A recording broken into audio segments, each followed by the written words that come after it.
Catherine's silent rebellion. Catherine always stood out for her brilliant mind, until her own grandson had her committed to a nursing home under false claims of dementia. Deprived of her freedom and drugged daily, she begins to document everything she sees, even under the weight of medications. The arrival of a young nurse connected to her past reignites in Catherine the spark of resistance. And when the system threatens to erase her completely, she transforms her pain into a silent rebellion that might change the destiny of many. If this story interested you, don't forget to subscribe to our channel and tell us which city you're watching from. We continue.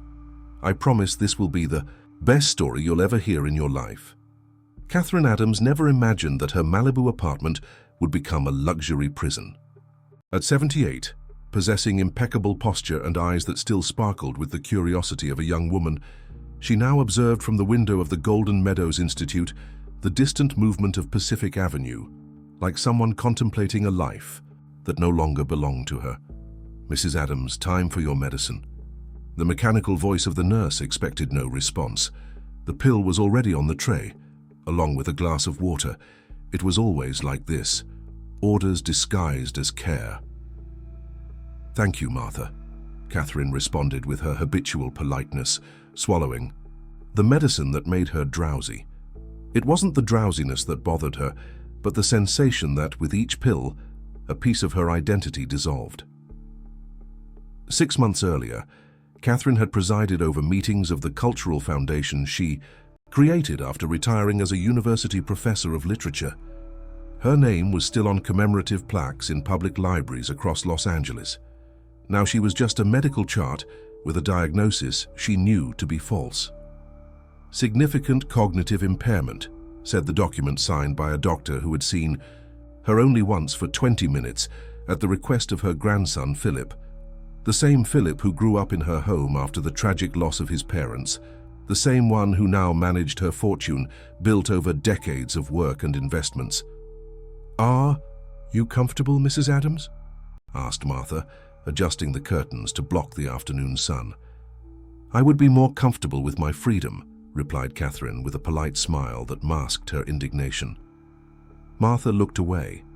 She knew, like all the staff, that Mrs. Adams wasn't like the other residents. On the rare occasions when her medication was delayed, she spoke with the lucidity of a university professor, which she had indeed been. She discussed literature, international politics, and even the latest technological developments with disconcerting precision. In the beginning, Catherine protested. She demanded independent evaluations, tried to contact friends, former students, colleagues, but the system was efficient in its isolation. Visitors were filtered, calls monitored, letters intercepted. Philip explained to everyone that his grandmother was having bad days and good days, the classic justification to invalidate any moment of lucidity. That same afternoon, during the physical therapy session, Catherine noticed something different. A new nurse was watching her with a look that didn't contain the usual mixture of pity and professional distance. It was a look of recognition. "My name is Lucy," the young woman introduced herself while helping Catherine return to her room. "I started this week." "Welcome to our Golden Palace," replied Catherine with gentle irony. "I hope you like sad stories." "Actually," Lucy hesitated, looking around before continuing, "I grew up hearing stories about you. My mother was your student at UCLA, Eleanor Campbell." The name hit Catherine like a fresh gust of wind. Eleanor, one of her best students decades ago, brilliant, questioning, brave. "Eleanor," murmured Catherine, feeling unexpected tears forming in her eyes. "How is she?" "Well, she was the one who encouraged me to take this job when she learned you were here." Something lit up in Catherine's chest, a spark almost forgotten. That familiar sensation that precedes great changes, great discoveries. The same she felt when starting a new book, a new project. That night, Catherine didn't take her medicine. She pretended to swallow it, but hid the pill in her cheek, discarding it later. For the first time in months, her mind was completely clear as she watched the moonlight over the ocean. The plan was beginning to take shape. She was tired of being treated like a broken object, a relic whose only usefulness was the fortune, managed by her grandson. Catherine took a notebook she kept in the drawer, sparse notes, observations about routines, names of staff, suspicious behaviors. For months, even under medication, she had documented patterns. Now, with an alert mind, she realized she wasn't alone in her situation. Other residents, especially the wealthier ones, seemed to be going through the same silencing process. "This isn't a nursing home," Catherine wrote in her notebook. "It's a prison with luxury rates, where the sentences are signed by impatient relatives." The moonlight illuminated her determined face as she traced the first lines of her resistance.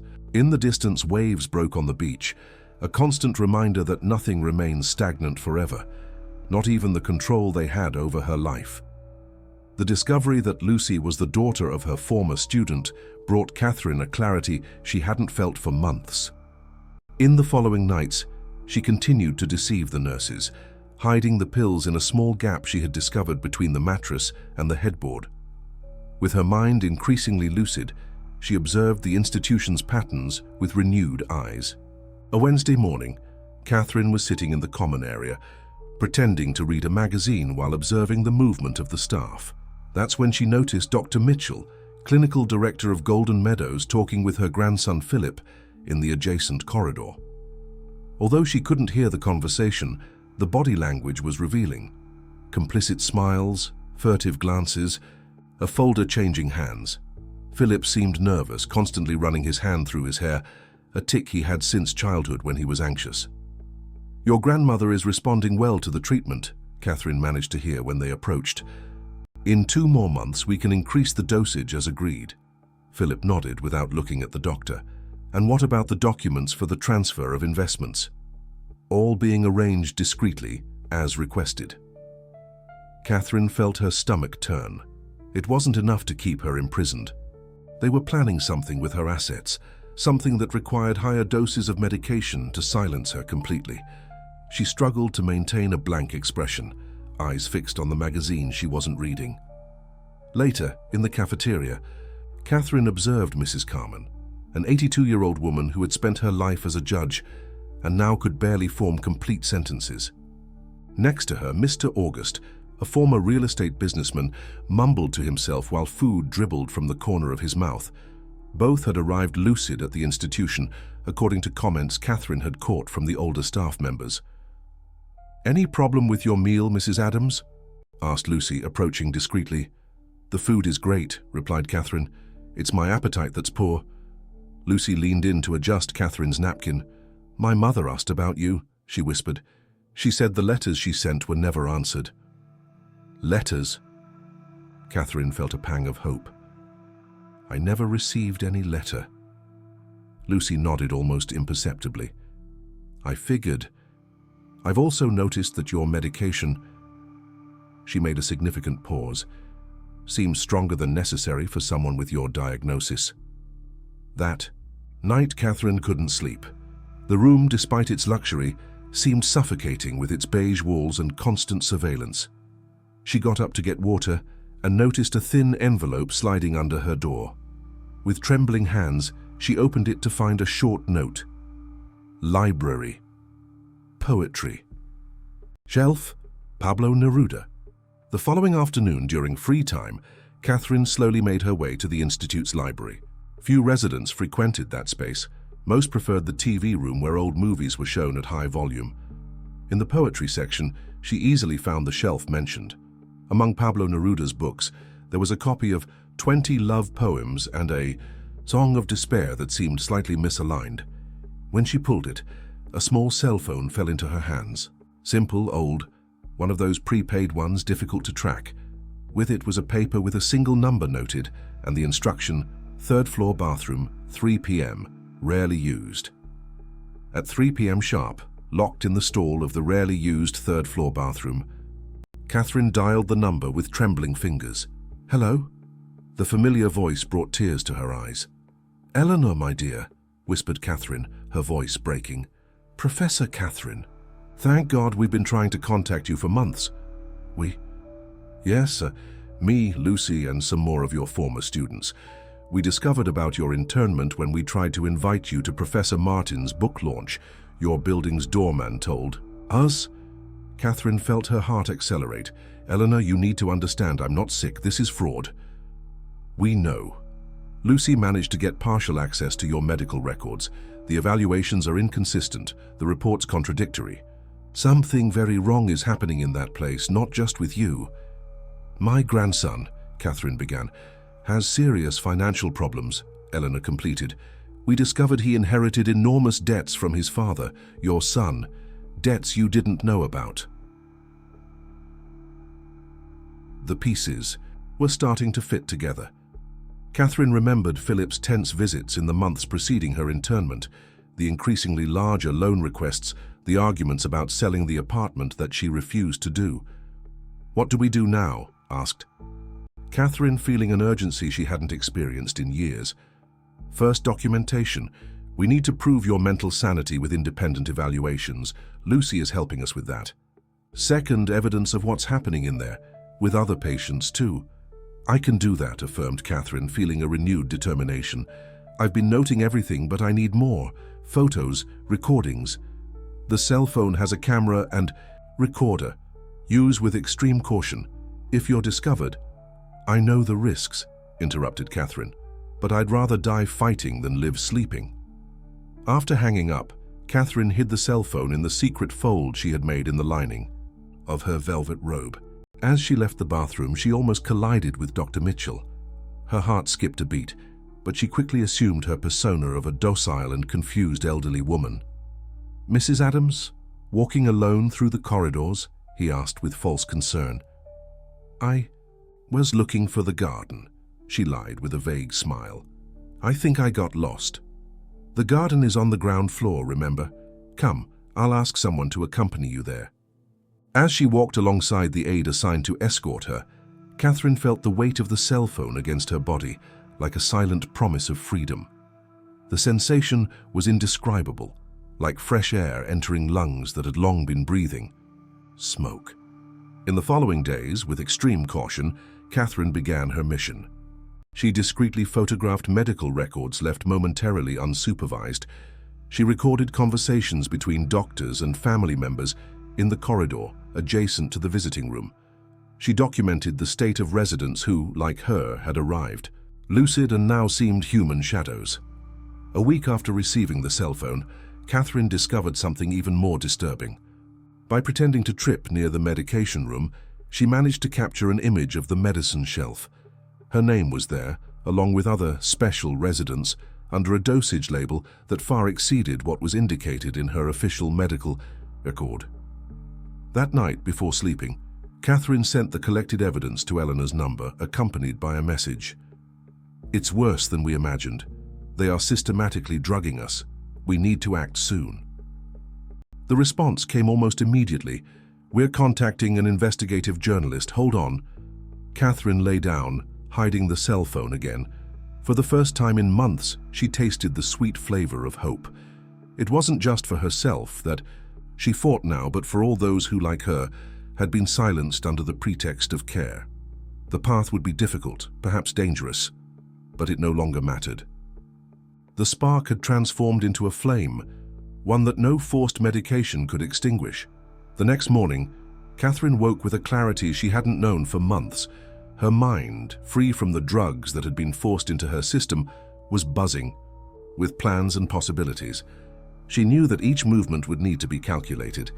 A single mistake could not only destroy her chance at freedom, but also worsen her situation.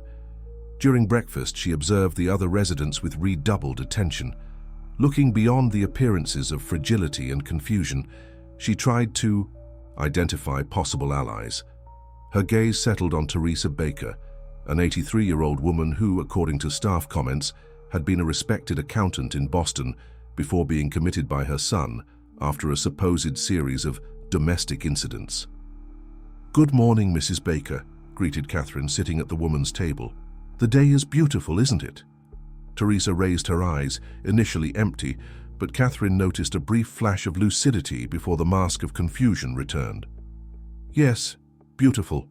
Like all days here," responded Teresa, her voice low and drawling. but with an intonation that Catherine recognized: veiled irony. That same afternoon, during the group therapy session, an activity that Catherine considered particularly humiliating, where autonomous adults were treated like children, learning to express basic emotions, she implemented the first phase of her plan.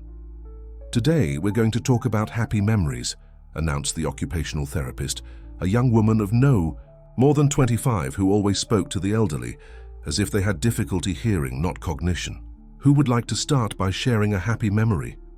Catherine slowly raised her hand, surprising the therapist, who rarely saw voluntary participation from her. "I would," she said in a soft voice. "I remember when I taught at the university. I had a special class in 1998 where a student named Eleanor Campbell presented a brilliant paper on Clarice Lispector."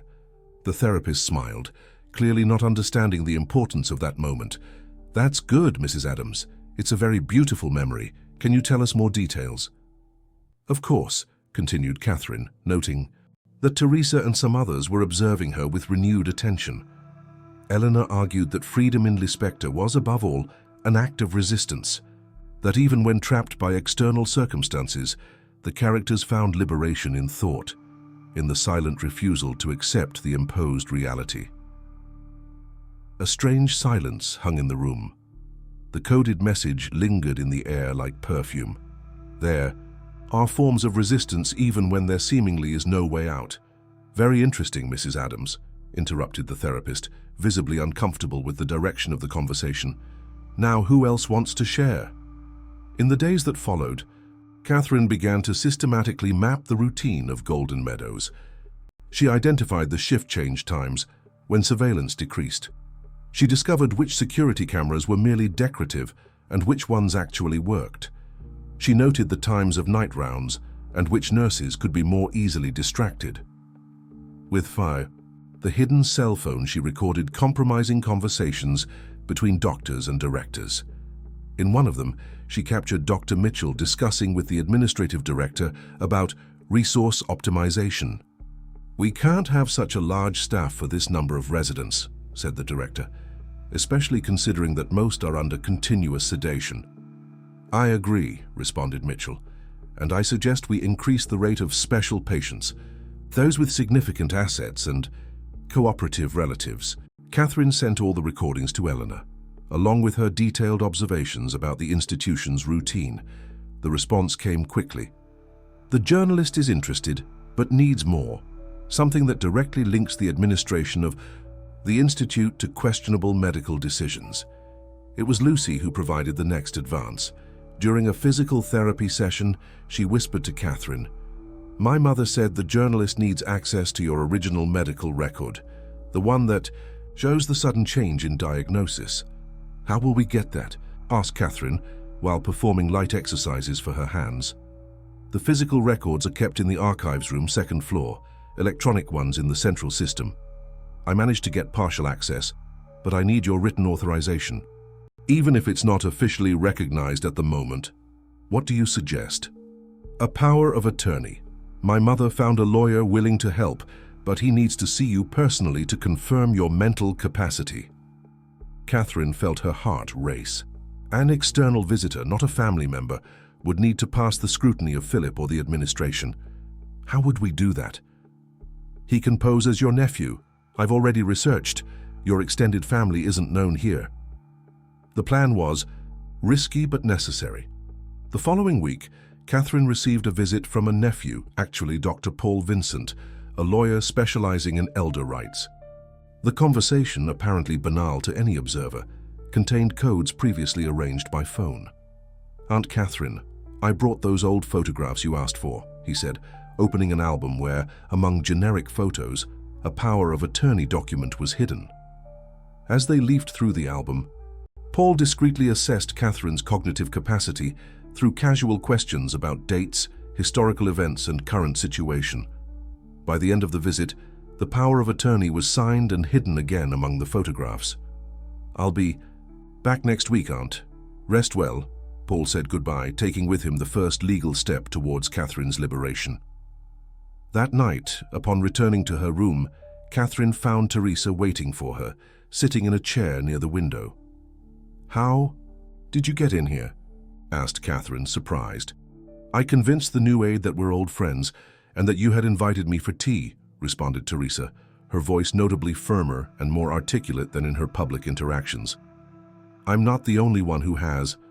I noticed your unsilent resistance, Catherine." "I don't know what you're talking about," said Catherine, cautious. "I know how to recognize a lucid mind when I see one. I also stopped taking the medicines weeks ago, and I'm not the only one."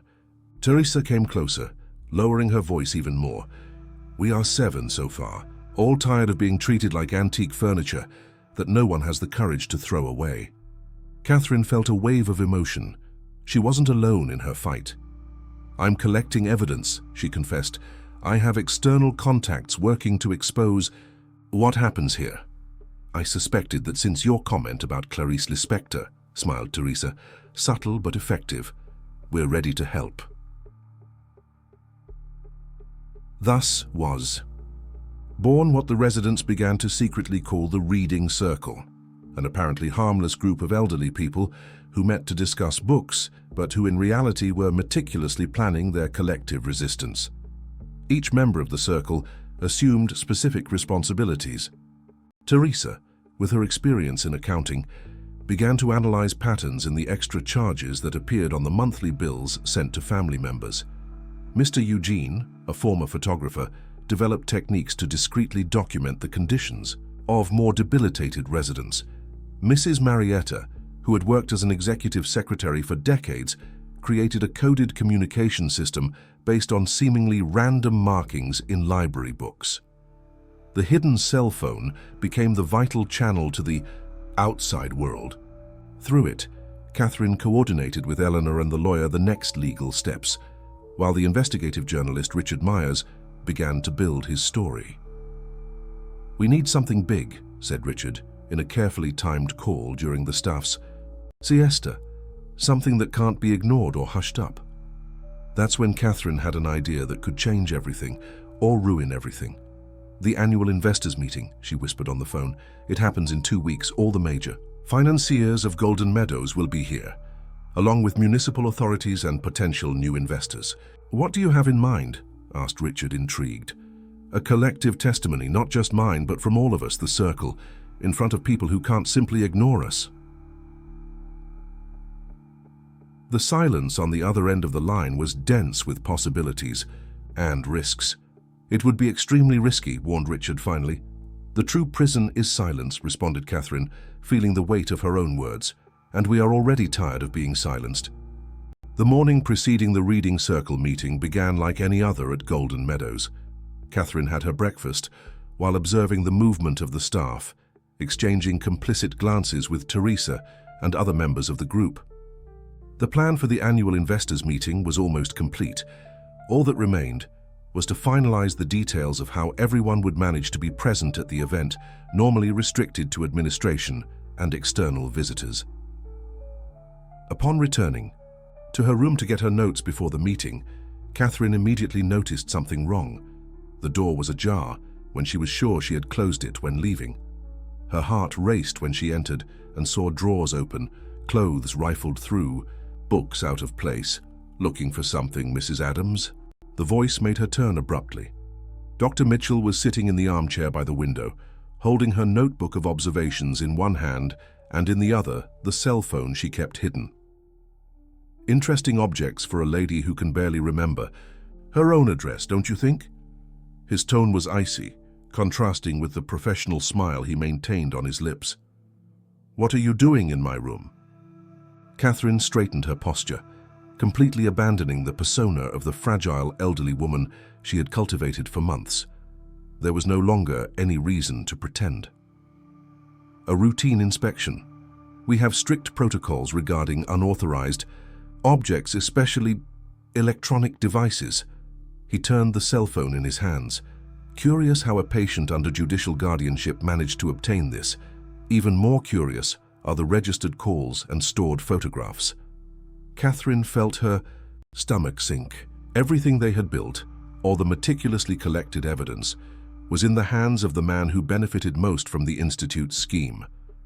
I imagine your grandson will be quite surprised to learn that his grandmother, diagnosed with severe cognitive impairment, was not only conscious enough to operate a smartphone, but also to coordinate a kind of clandestine investigation. Dr. Mitchell stood up, putting the cell phone in his lab coat pocket. This will certainly justify a review of your treatment. You can't drug me even more, challenged Catherine, her voice trembling but firm. I already have enough evidence circulating outside. Mitchell's smile faltered for a moment.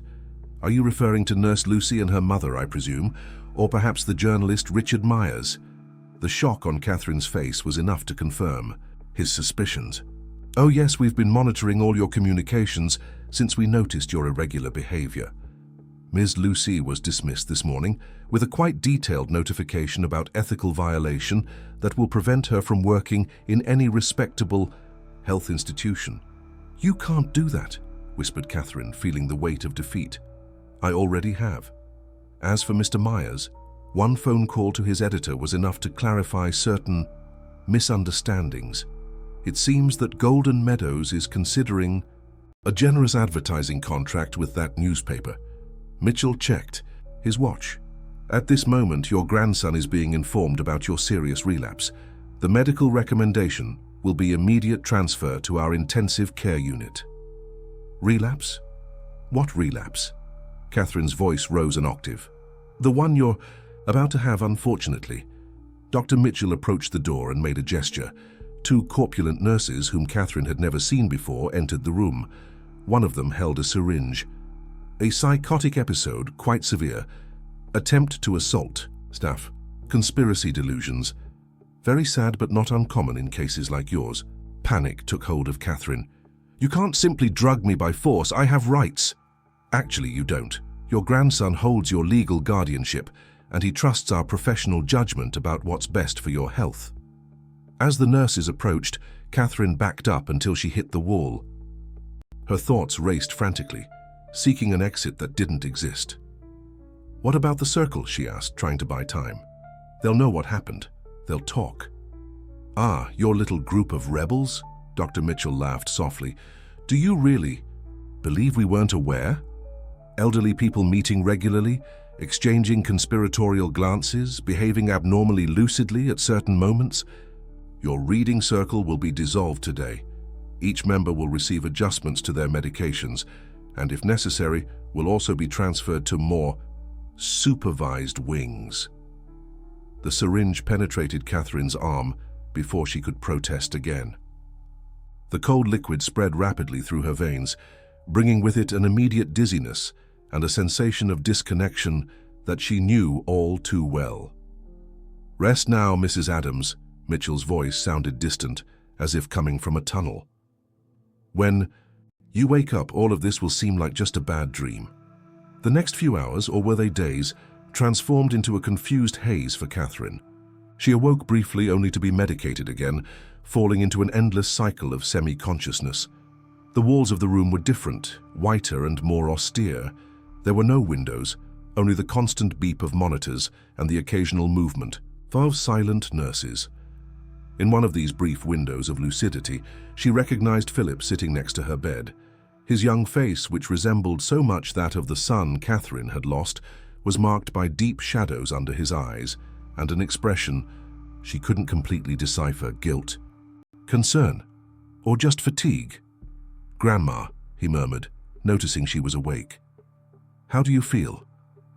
Catherine wanted to scream, accuse him, demand explanations, but her tongue seemed too heavy to form words. Only silent tears ran down her wrinkled face. "Doctor, Mitchell said you had a severe episode," continued Philip, avoiding her gaze. "Said you were having hallucinations, believing you were being kept here against your will." A bitter laugh escaped Catherine's throat. Even in her foggy state, the irony was palpable. "Not hallucination," she managed to babble, her voice hoarse from lack of use. Philip adjusted himself uncomfortably in the chair. "Grandma, they found a cell phone in your room. You were calling people, creating stories about the Institute. Dr. Mitchell showed me the recordings, the photos." "Truth," insisted Catherine, gathering all her strength to form that single word with clarity. Rest more. Philip stood up, visibly disturbed. I'll come back tomorrow. After his departure, Catherine let the tears flow freely. Despair consumed her like never before. Her body, already fragile from age, now seemed an even more confining prison under the effect of the drugs. Her mind, her last refuge of freedom, was being systematically clouded. On the third day, she counted the meals to maintain some notion of time. An unknown nurse came in to check her vital signs. While adjusting the monitor, she leaned in and whispered, "Mrs. Baker wanted me to tell you that the circle continues, and that Eleanor managed to save part of the evidence before the cell phone was discovered." A thin thread of hope lit up amid the darkness that enveloped Catherine. She lightly squeezed the nurse's hand, unable to verbalize her gratitude. But in the weeks that followed, this thread became increasingly fragile. Transferred to a special care wing, Catherine found herself completely isolated. Visits were strictly controlled. Only Philip was allowed, and always accompanied by Dr. Mitchell or another member of the medical team. There was no more news of the circle, of Eleanor, or of any possibility of rescue. On a particularly foggy morning, Catherine stared at the white ceiling of her room cell, questioning if everything had been in vain, if perhaps it would be better to simply surrender, let the medication completely erase her consciousness, her memory, her indignation. It would be easier, less painful than this seemingly lost fight against an impenetrable system. "Maybe they're right," she murmured to the empty room. "Maybe I'm just a confused old woman desperately clinging to an autonomy that no longer belongs to me." The weight of defeat was almost physical, pressing on her already tired chest. The loneliness, more than any medication, numbed her will to resist. In her increasingly fragmented mind, Catherine began to doubt her own memories, her own sanity. Was it possible that everything, the circle, the evidence, the conspiracy, was really the product of an aging mind in deterioration? Closing. Her eyes, she allowed herself, for the first time since it all began, to consider the possibility of giving up. The weak winter sun filtered through the tiny window of the isolation room, projecting a pale rectangle on the white floor. Catherine observed that small piece of the outside world as if it were a precious treasure. In recent weeks, her routine had been reduced to a monotonous succession of medications, insipid meals, and brief supervised visits from Philip, who seemed increasingly uncomfortable in her presence. That afternoon, however, something different happened. The door opened to reveal not one of the usual nurses, but a young female doctor Catherine had never seen before. Tall, with brown hair, tied in a severe bun and thin-framed glasses, she carried a clipboard and displayed a badge that identified her as Dr. Beatrice Landon, psychiatrist. "Good afternoon, Mrs. Adams," she greeted with a neutral voice, closing the door behind her. "I'm the new psychiatrist assigned to your case. I'd like to talk a bit if you're willing." Catherine limited herself to observing her with distrust. After weeks of isolation and forced medication, her capacity to trust was practically extinct. The doctor pulled up a chair and sat at a respectful distance from the bed. "I understand your hesitation. In your place, I too wouldn't trust anyone." Else wearing a lab coat. Something in the frankness of those words made Catherine look up. The doctor maintained a professional expression, but there was a subtlety in her look that seemed to communicate something beyond what her words said. "Let's start again. My name is Beatrice. I was transferred from St. Luke's Hospital 2 weeks ago to take over supervision of the psychiatric wing of Golden Meadows." She consulted the clipboard. "Your case caught my attention due to certain inconsistencies in the medical record." "What kind of inconsistencies?" asked Catherine, speaking for the first time, her voice hoarse from little use. Dr. Beatrice briefly looked at the closed door before answering. "The initial diagnosis that justified your internment is vague and based on superficial observations. The cognitive tests applied don't follow the standard protocol, and the progression of medication," she frowned, "is, at the very least, questionable from an ethical point of view." Catherine felt a spark of hope, but years of academic experience had taught her to be cautious with hasty conclusions. "And why are you telling me this?" she asked, carefully studying the doctor's reaction. "Because I believe you may be a victim of a practice that, unfortunately, I have observed with increasing frequency in institutions for the elderly: unjustified chemical sedation." The doctor moved a little closer and lowered her voice. "In recent years, I've been investigating similar cases in other institutions. I began to notice a pattern: elderly people with significant assets, committed by relatives who assume legal guardianship, subjected to aggressive medication regimens that effectively make them incapable, thus confirming the initial diagnosis that never actually existed." "How do I know I can trust you?" Catherine's question hung in the air for a few seconds. Dr. Beatrice smiled slightly. "You don't. And it's healthy that you maintain that skepticism." She removed something from her lab coat pocket, a small folded card, and discreetly slid it under Catherine's pillow. "But maybe this will help." Before Catherine could react, the door opened and Dr. Mitchell entered, his professional smile not reaching his cold eyes. "Dr. Landon, I didn't know you were evaluating Mrs. Adams today," he commented, his voice carrying a poorly disguised tension. "I'm reviewing all the special wing cases as we agreed in the team meeting," she responded calmly. "Mrs. Adams and I were just getting to know each other." "I understand. But I recall we agreed that all initial evaluations would be accompanied by me or Dr. Ferreira." "Of course, Dr. Mitchell. Forgive me for the misunderstanding. I was only doing a preliminary assessment." Beatrice stood up, adjusting her lab coat. "I'll return at another time with the proper supervision." After the doctors left, Catherine waited a few minutes before checking what had been left under her pillow.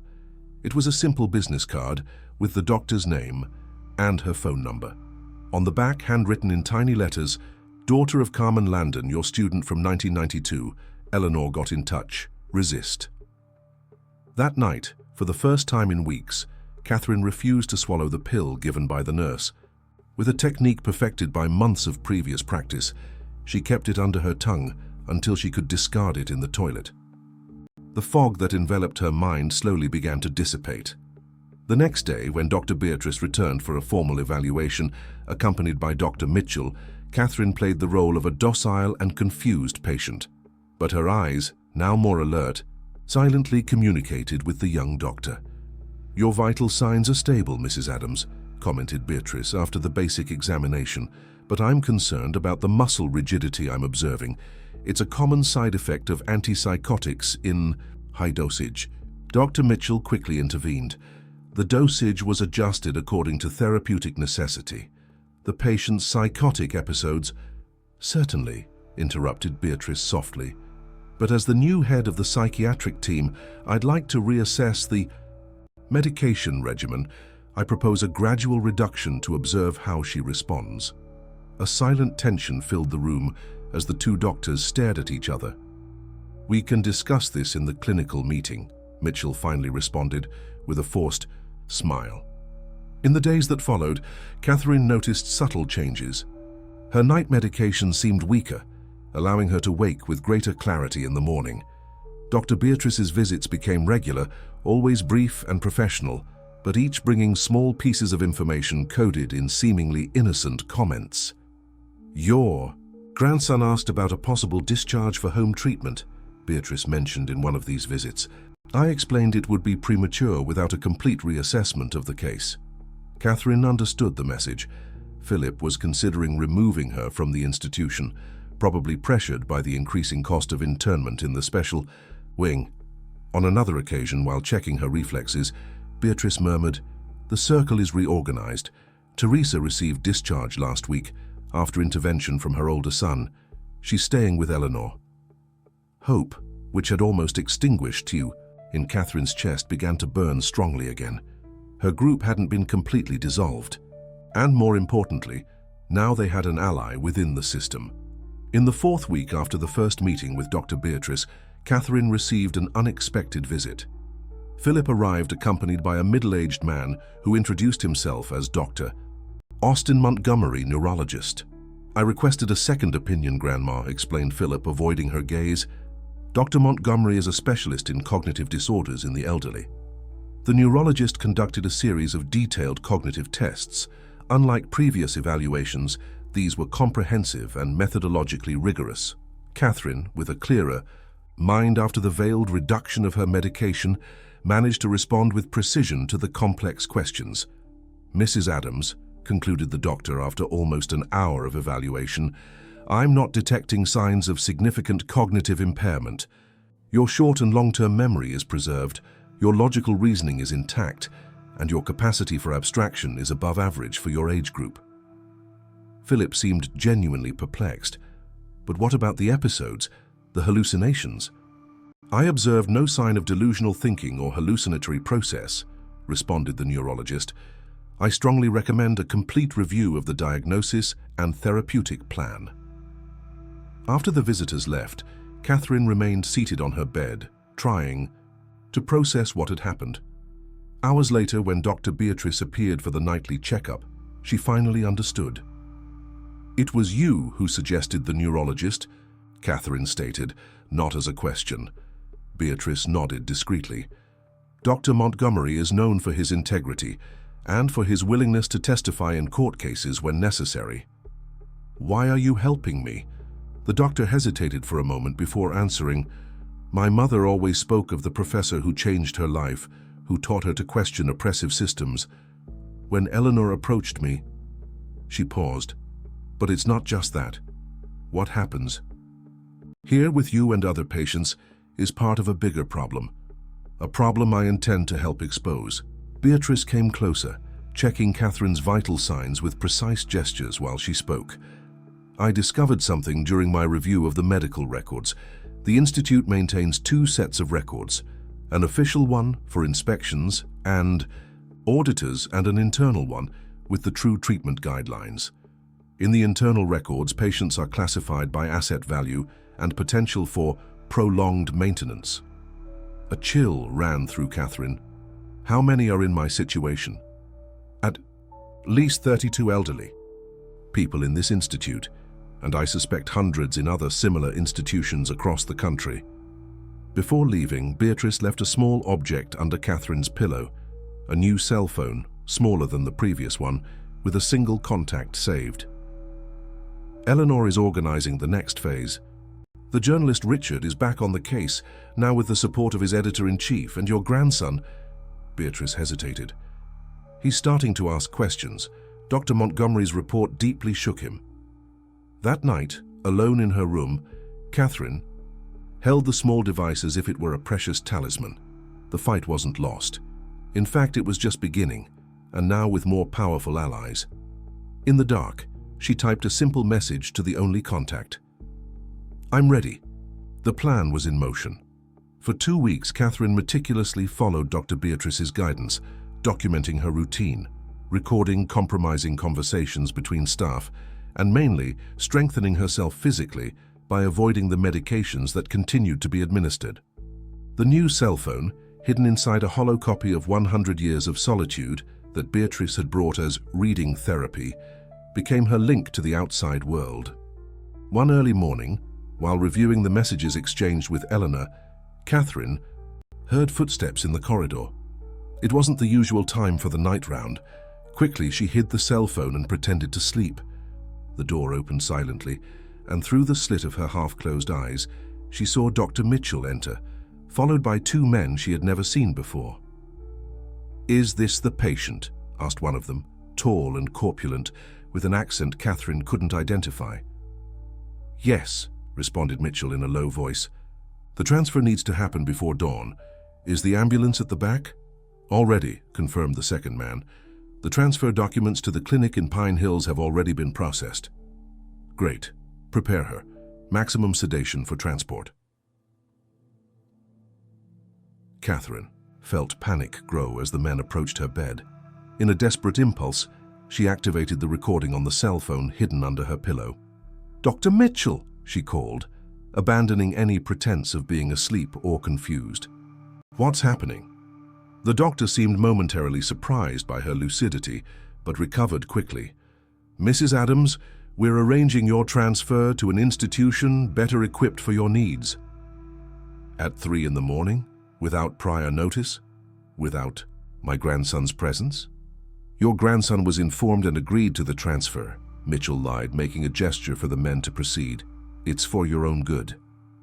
One of the men held her arms while the other prepared a syringe. Catherine fought with all the strength that a 78-year-old woman could gather, but it was useless against those robust men. "This is kidnapping," she shouted, hoping someone in the corridor might hear her. "I'm being kidnapped." "No one will hear you, Mrs. Adams," Mitchell smiled coldly. "The special wing is empty tonight except for you. A convenient coincidence, don't you think?" The needle penetrated her arm, and a sensation of warmth spread rapidly.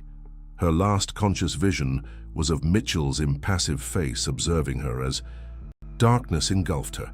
When Catherine awoke, she was in an unknown room, smaller than the previous one, with unpainted concrete walls and a single high barred window that barely let in daylight. There were no monitors, no medical equipment, just a simple bed and a rudimentary attached bathroom. Her clothes from Golden Meadows had been replaced by a grey hospital set, without identification. She tried to get up, but her body seemed to weigh tons. The sedation still ran through her veins, dulling her senses and thoughts. With effort, she dragged herself to the edge of the bed and managed to sit up, leaning against the wall to avoid falling. The door opened, and a middle-aged woman entered, pushing a cart with medications. Her uniform had no identification, just a generic badge that said nursing. "Where am I?" asked Catherine, her voice hoarse and weak. "Green Ridge Rest Center," responded the woman mechanically, preparing a syringe.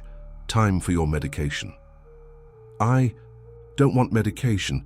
I want to speak with my grandson. I want a phone." The nurse smiled without humor. "There are no phones for patients here, ma'am, and your grandson will be informed about your condition when the doctor deems appropriate." "Now extend your arm." "I'm being held here against my will," insisted Catherine, retreating on the bed. "This is illegal." "Your transfer was duly authorized by your legal guardian," responded the nurse with indifference. "And as for the medication, it's not optional." 2. Aides entered the room when the nurse activated a button near the door. In seconds, Catherine was immobilized on the bed, receiving the injection that would make her sink again into chemical darkness. The following days, or were they weeks, transformed into an indistinct blur in Catherine's mind. The strong sedation, administered 3 times a day, reduced her consciousness to brief moments of lucidity between long periods of numbness. In these rare intervals, she tried to gather information about where she was and who else occupied this gloomy place. From conversations caught during shift changes, she understood that the Green Ridge Rest Center functioned as a satellite facility of Golden Meadows, a place where they sent problematic patients or those whose sedation needed to be intensified beyond the legally permitted limits in regular institutions. "Another dose for 108, she heard an aide comment one morning, referring to the room next to hers. The son called asking why the old man is still conscious during video calls. "Mitchell made it clear," responded another. "Sedate until it looks like advanced dementia, but keep alive for at least 6 more months. The health insurance is premium." The reality of that place was more terrible than Catherine could imagine. It wasn't just her who was being chemically erased. It was a systematic, cold, and calculating operation. In one of her moments of greater clarity, she managed to drag herself to the high window, hoisting herself with difficulty to look outside. What she saw destroyed her last hope. They were in some isolated place, surrounded by dense forest. No visible road, no sign of nearby civilization. Just misty mountains in the distance, probably in the Pine Hills region, as suggested by the mention of Pine Hills. That night, lying in the darkness of her room cell, Catherine faced the deepest emotional abyss of her life. The cell phone had been left behind, hidden in the hollow book. No one knew where she was. Dr. Beatrice, Eleanor, the reading circle, all would believe she had simply disappeared, or worse, had a relapse, as Mitchell would certainly allege. As for Philip, even if he began to question the treatment, how could he find her? The falsified documents would lead him to Golden Meadows, which would deny any knowledge of this clandestine facility. "I'm going to die here," whispered Catherine to the indifferent walls. "I'm going to disappear without a trace, like so many others." For the first time since the beginning of her fight, Tears of genuine despair ran down her wrinkled face. It wasn't just the fear of losing her dignity or autonomy. It was the pure terror of realizing that her existence was being erased, that her consciousness would be gradually extinguished without anyone ever knowing the truth.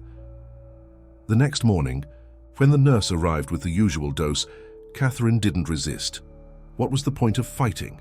With each injection, she felt her identity dissolving a little more, her memories becoming hazy, her purpose fading.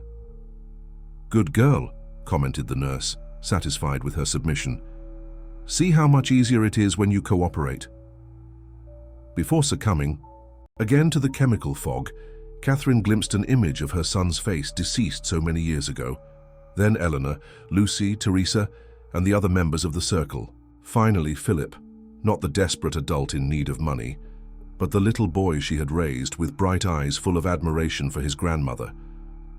For 3 days, Catherine surrendered completely. She didn't speak, didn't question, passively, accepted any medication or procedure. She became what they wanted her to be, a body without will, a mind without resistance. On the 4th day, something unexpected happened. A new doctor, young and apparently nervous, came to examine her.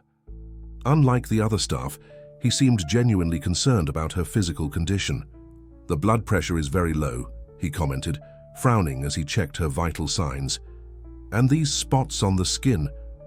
How long has she been on this medication?" "Regimen?" "Since the transfer, doctor," responded the nurse. "Approximately 3 weeks." "This is unsustainable," declared the doctor, reviewing the medication chart. "No organism, especially of a person this age, can withstand this combination for so long. We're inducing liver failure."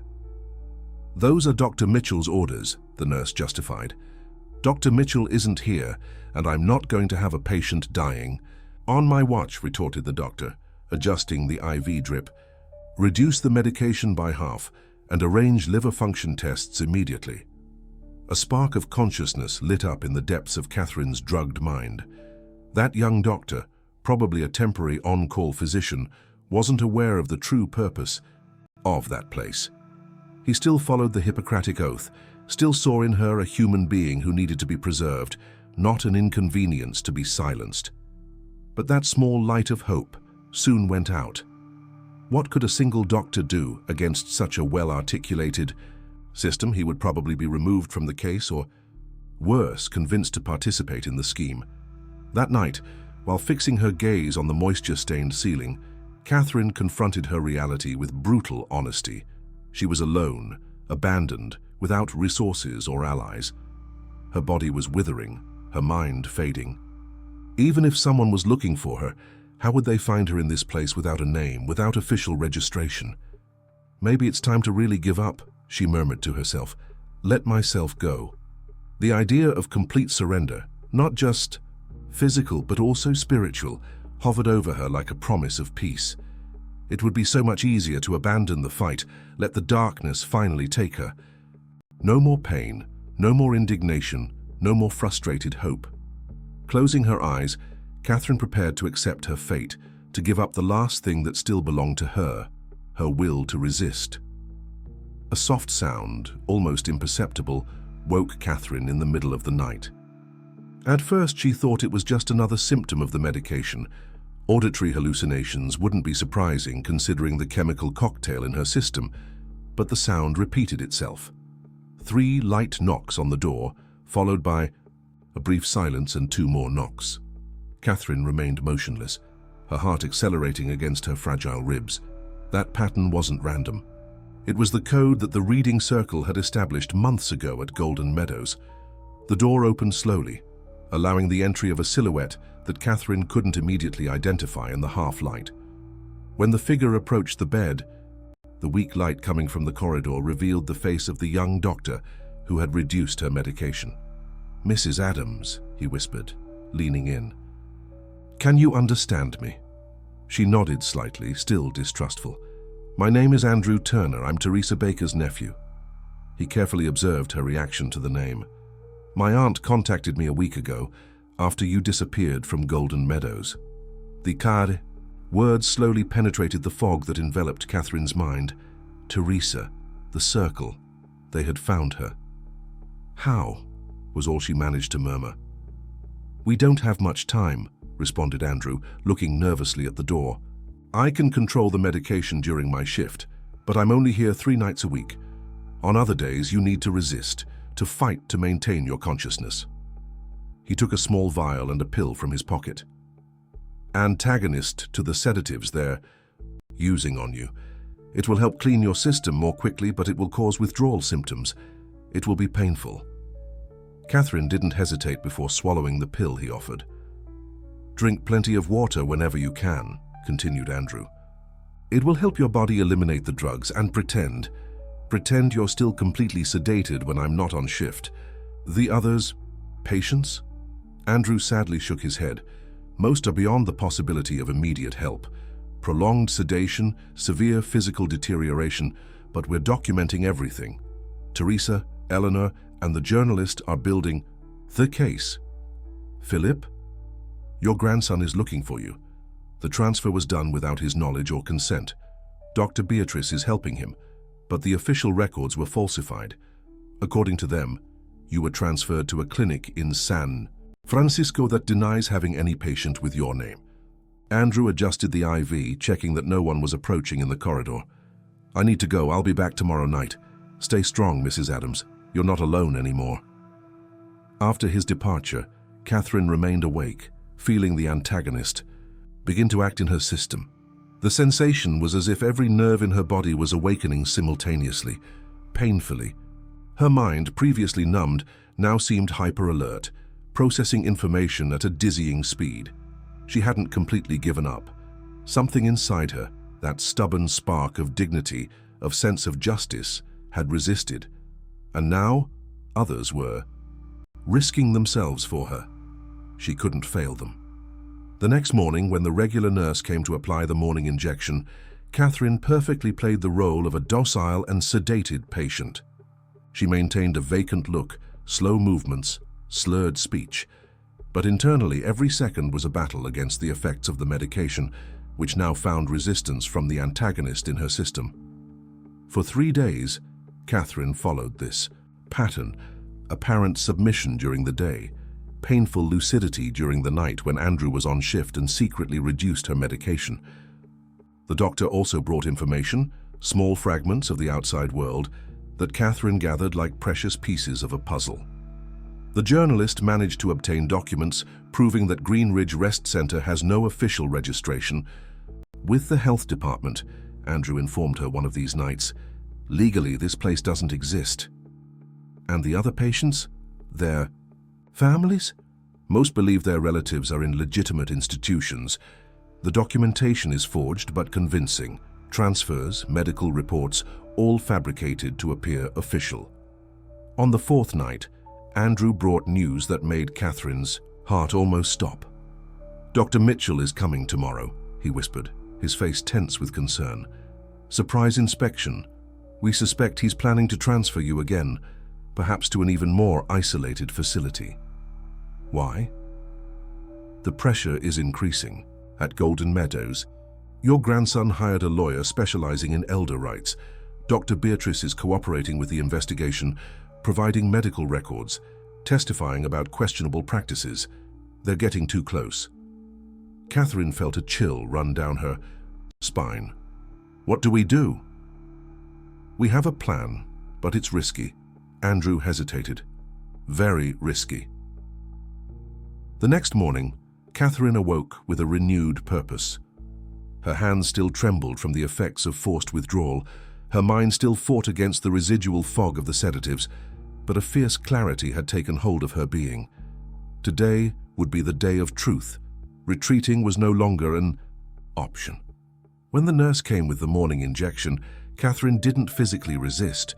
Instead, while the woman prepared the syringe, she began to speak, not with the weak and drawling voice of recent days, but with the precise articulation of the university professor she once was.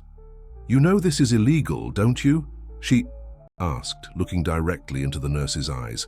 "Forced administration of medications without consent or proven medical necessity." The nurse froze for an instant, surprised by the unexpected lucidity. "I don't know what you're talking about," she responded automatically, regaining her composure.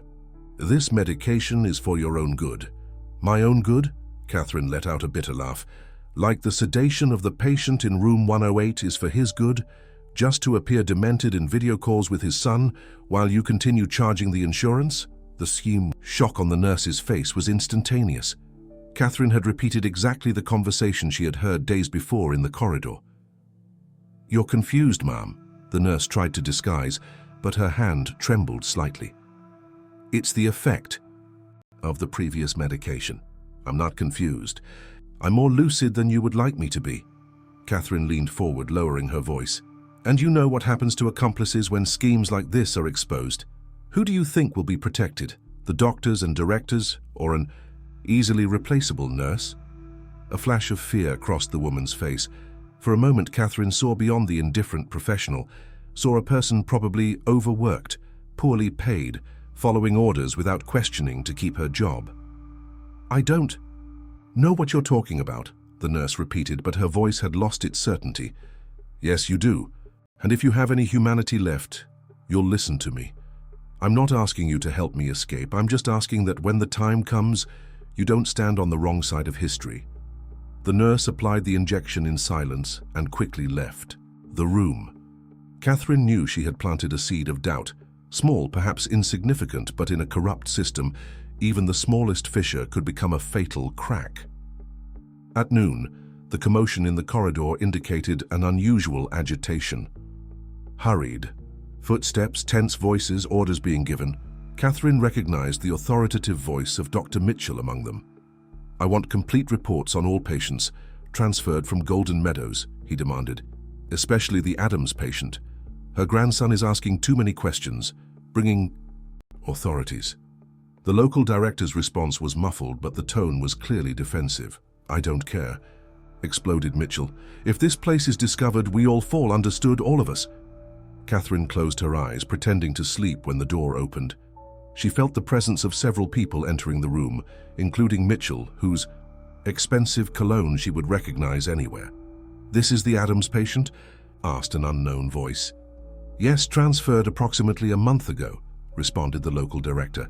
"Severe case of dementia with psychotic episodes."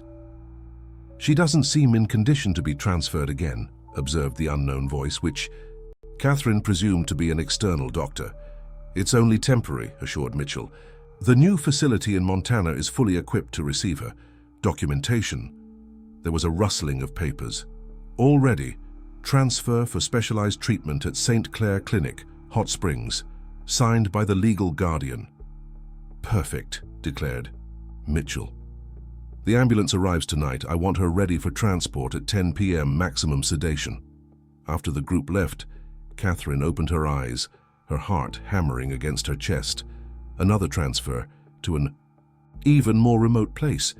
It was the end of the line. If she were taken tonight, no one would ever find her again.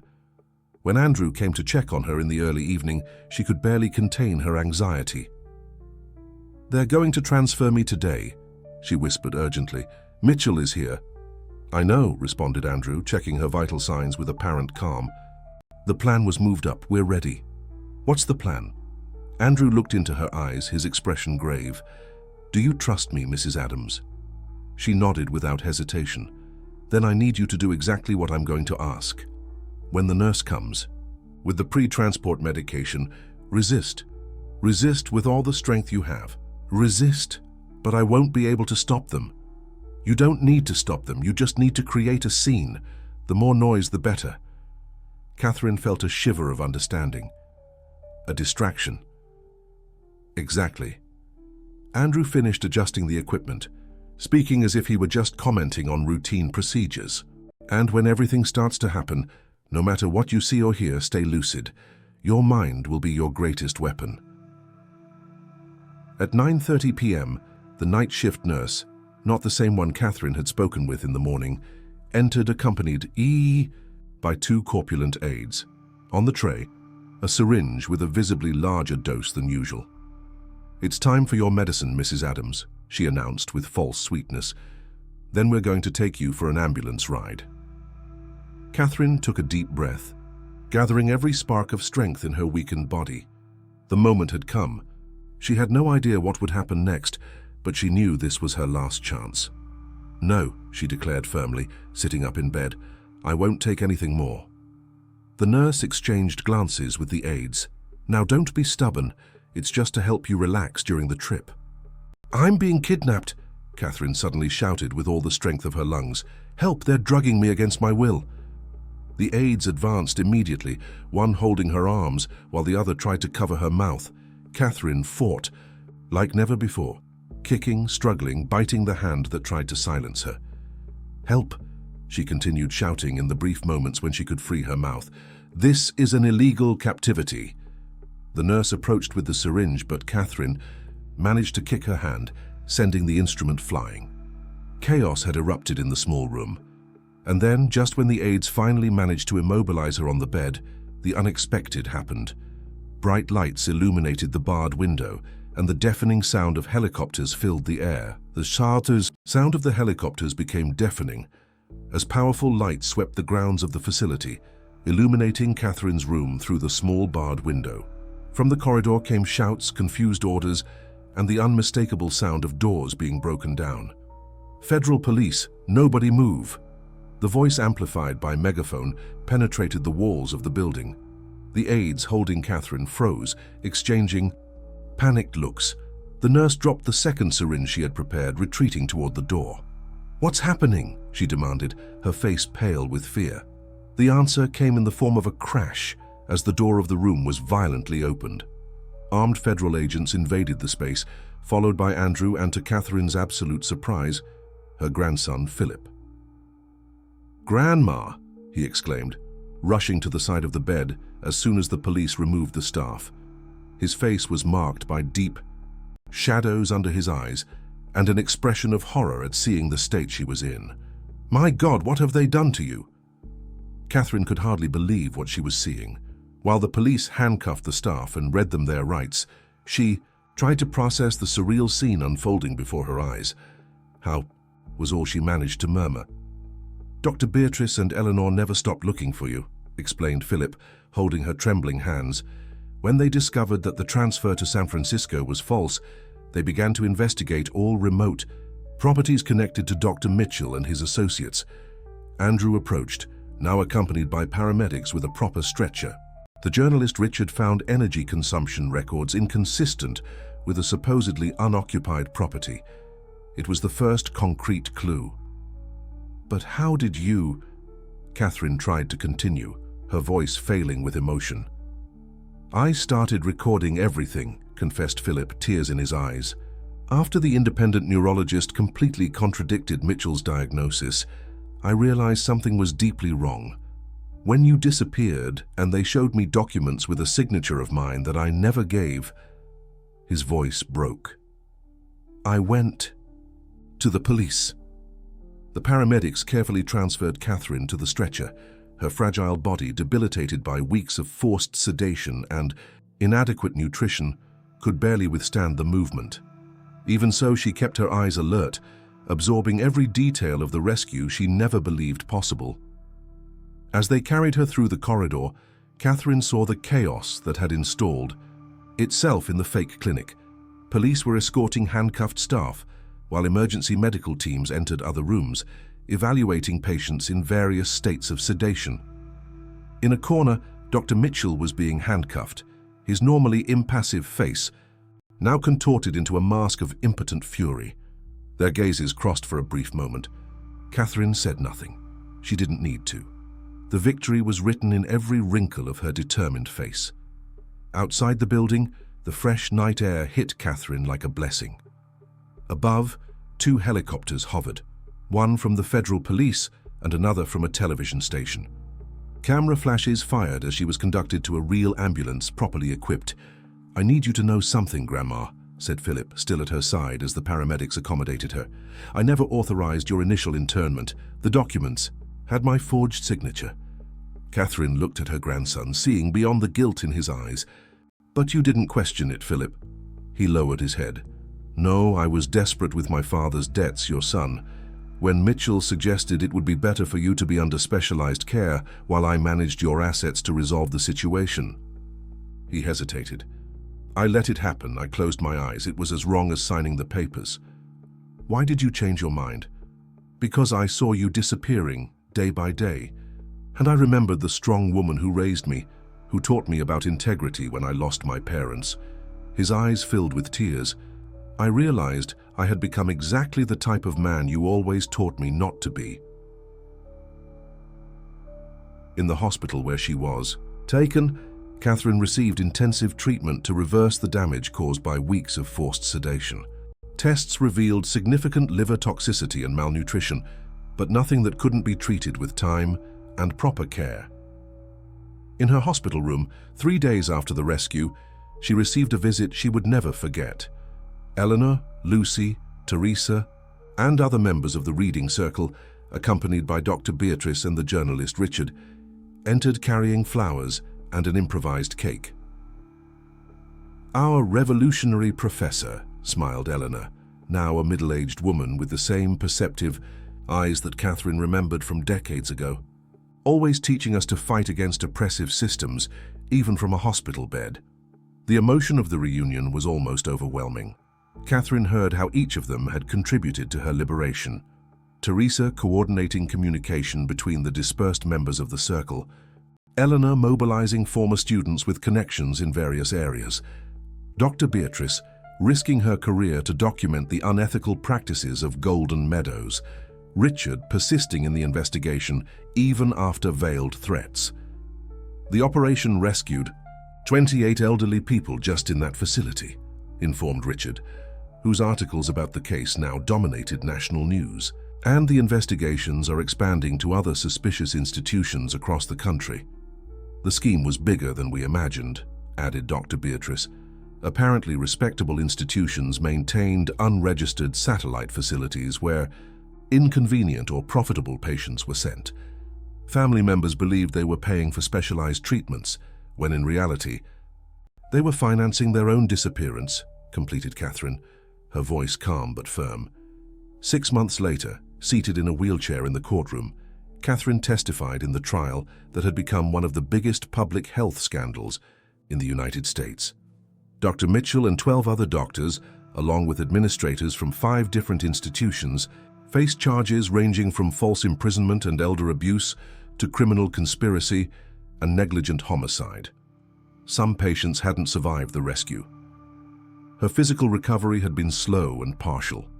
The damage caused by the drugs left permanent sequelae, occasional tremors in her hands, difficulties with fine motor coordination, lapses in recent memory. But her mind remained as sharp as ever, especially when she narrated for the court with devastating precision every aspect of her experience. The true violence, she concluded in her testimony, wasn't just in the forced injections or physical confinement.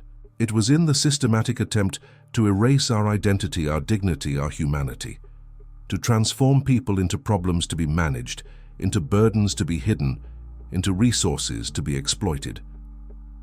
The Catherine Adams case, as it became known, resulted in a complete review of legislation regarding geriatric institutions in the country. New regulations, more frequent surprise inspections, and a direct channel for complaints were implemented. Philip himself, seeking redemption, founded a non-governmental organization dedicated to monitoring the treatment of institutionalized elderly and offering free legal assistance in suspicious cases. A year after the rescue, Catherine published a book based on her diaries and the experiences of the other survivors. Lucid Minds, Silenced Voices instantly became a bestseller and was adopted as mandatory reading in medical, nursing, and law schools across the country. In her new apartment, smaller than the previous one but meticulously adapted to her needs, Catherine regularly received the members of what they still called, with affectionate irony, the Reading Circle. Together they had created a national network of vigilance and support for vulnerable elderly, transforming their collective pain into purpose. On a sunny Sunday afternoon, contemplating the Santa Monica Sea through her living room window, Catherine received a visit from Eleanor and her daughter Lucy. "You know what impresses me most about you, Professor?" asked Eleanor, serving tea for the three. "It's not your courage or determination, although both are admirable. It's your capacity to transform trauma into meaning." Catherine smiled, observing the waves breaking on the distant beach.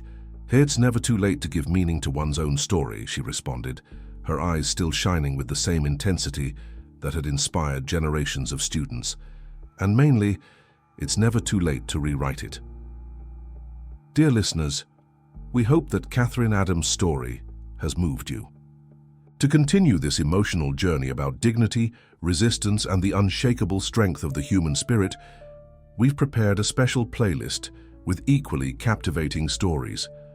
Find it here by clicking to your left. If you liked this narrative of overcoming a system that tries to silence those it considers disposable, don't forget to subscribe to our channel and like the video. Every day we bring unique stories that explore the complexity of life and the beauty of human resilience. Don't miss our upcoming